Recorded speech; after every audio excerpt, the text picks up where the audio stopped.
So meine Lieben, und jetzt kommen wir zu meinem heimlichen Favorite, und zwar zu warmem Bier mit Honig. Dazu brauchen wir gar nicht viel.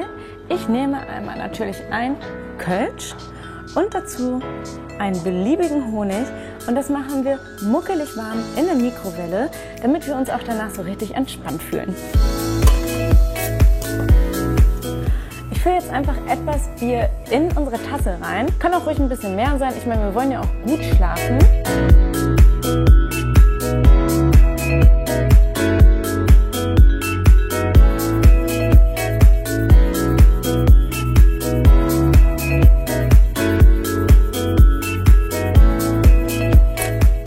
Lecker.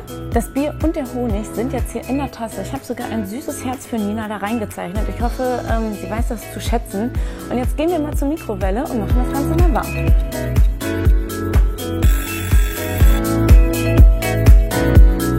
So, ich habe gerade mal das Bier, es ist etwas heiß, das Bier rausgeholt, was wir vorher mit Honig verfeinert hatten.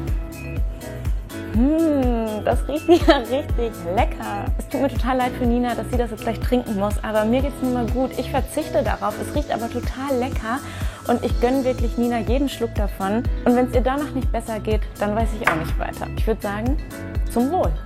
Wir wollen ja auch nichts wegkippen. Greife ich einfach zum Kölsch und trinke das.